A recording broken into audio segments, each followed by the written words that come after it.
Good morning. It is 5:27 in the morning. It is August 21st. It is a Saturday. And we're back out here again, doing our thing, enjoying the not as bright and beautiful sky, but still blue. Different colors than the walls in my room, so I appreciate the non-white. Yeah, just a beautiful palette that we get to look around and see the hues of blue, hues of gray, with a bit of white peeking through the clouds. It's awesome. As of tomorrow, no, not tomorrow, Monday. So today is the 21st.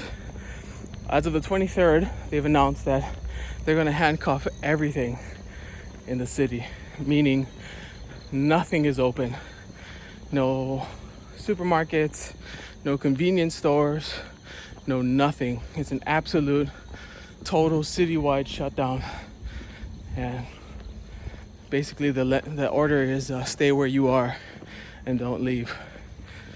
So I'll see on Monday what's gonna happen, but there might be a slight chance that I won't be out here doing these walks and recordings, because it's whoever's gonna be out on the roads are people who are wearing police uniforms, whether it's green or brown.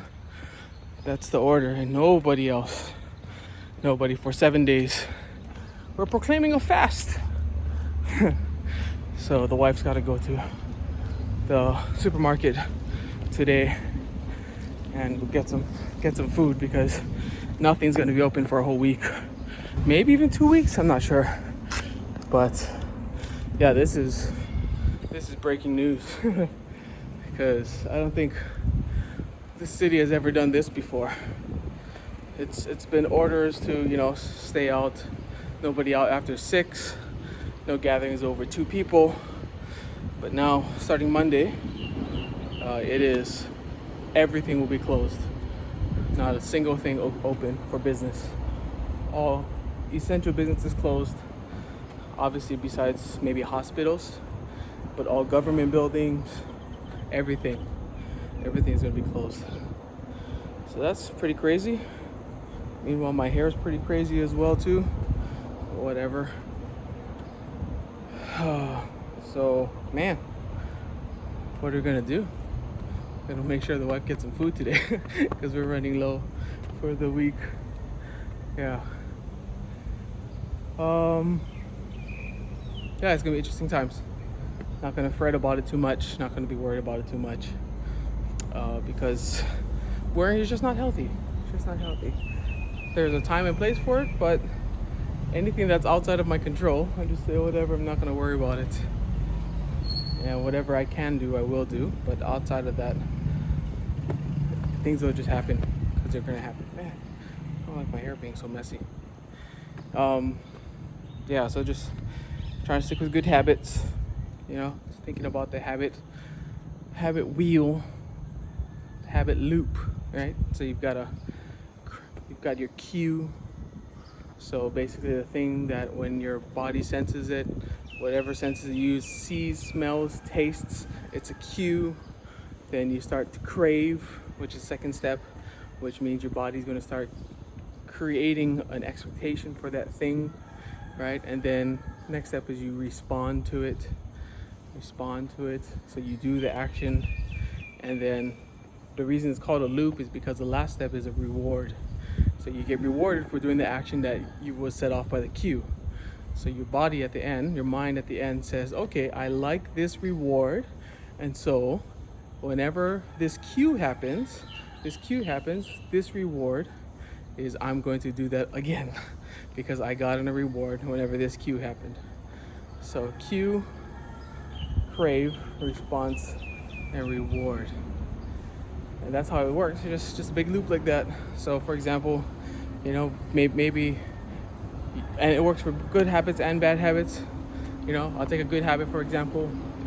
The cue is 4:45 runs around, and the cue for me is it's 4:45, time to get out of bed.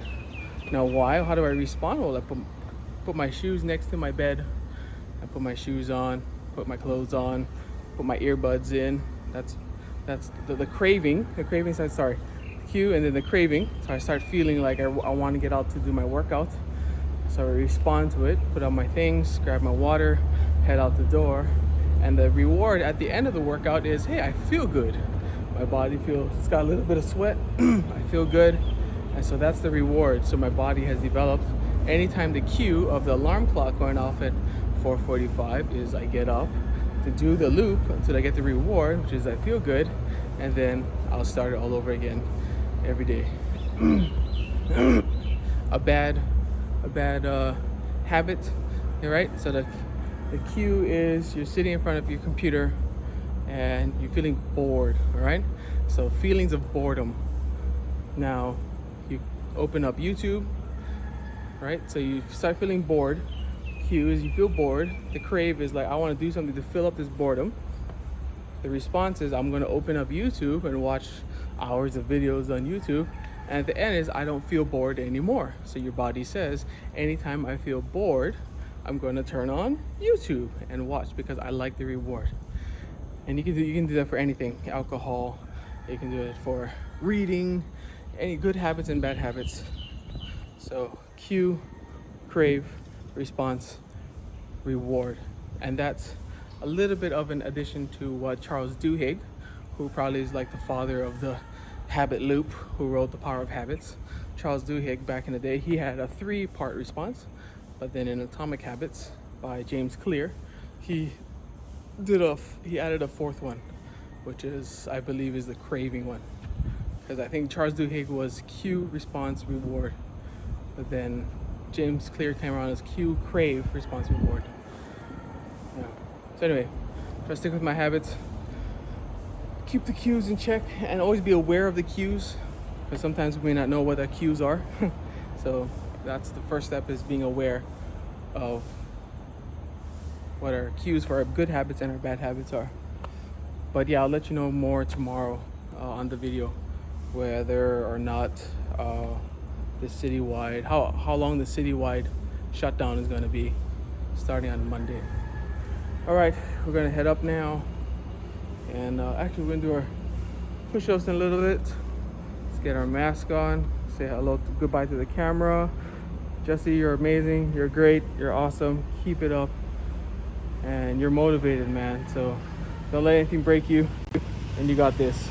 Love you, Jesse.